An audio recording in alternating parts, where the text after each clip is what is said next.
do that internally. That was done in-house? Yes. Okay. I just wanted to... Now we know that we're very, very reliant on China with the wool industry. How are you working to diversify our markets? That's a very difficult question, Senator. Certainly for a long period of time now, we've had emerging market strategy in place that's constantly updated. Vietnam, if you go back 10 years ago, Vietnam was an early target for us, and we've done a huge amount of work there because they had lots of circular knitting machines that were knitting with polyester, and we felt that there was a real opportunity to get those machines converted over onto a wool product. That's been very successful, and as a market that has good amounts of knitting, circular knitting, it has some spinning and it has some flatbed knitting. There's lots of investment coming from China into that market and Hong Kong into that market, into flatbed knitting, sweater knitting. So that's something that's ongoing. The document you speak to there references Cambodia, Bangladesh, Myanmar, Burma, Myanmar, Laos, Bangladesh, Bhutan. Yeah. The one that really struck me though Yeah. was North Korea. Yeah. There's quite a lot of commentary on North Korea in this emerging market piece. Yeah. I think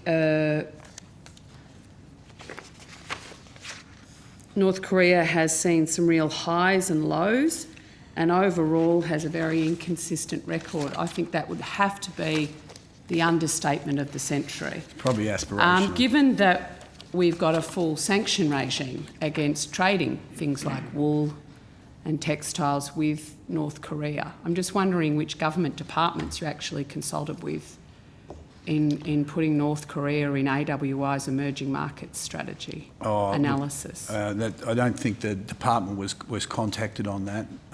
How did you select North Korea? There is textile processing going on there right now. We don't ship greasy wool there, obviously, but lots of greasy wool goes to China, and they don't have the same sanction arrangements. So there's certainly processing capacity in North Korea that's interesting.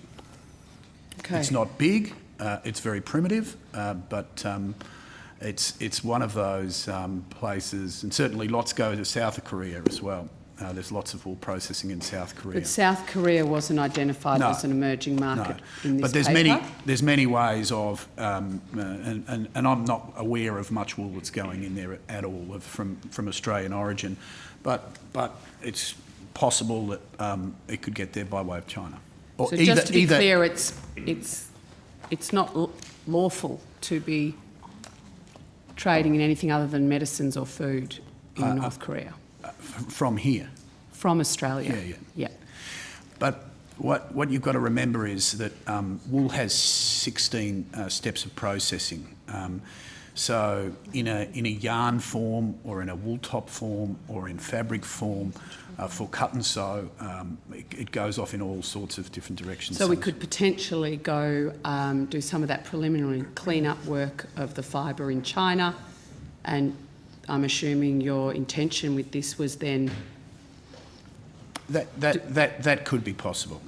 To do some work in North Korea and then head home. It's fair to say, Senator, that if you had to rank those countries out of optimistic versus realistic, I think North Korea is at the bottom of the list. Does this strategy make that clear? I'll go back to that and make it clear. Senator, I might just add that I'd probably encourage AWI to consult closely with the Department of Foreign Affairs and Trade on the point that you're raising. Yeah. I think when we're looking at a diversification of market strategy, I would have thought as a publicly funded organisation, and one that has levy payers at its very heart, that you would be consulting with the Department of Trade and Foreign Affairs very, very closely in identifying potential markets, because I'm pretty sure North Korea would not have been on one of the potential countries you should be looking at. That was a comment.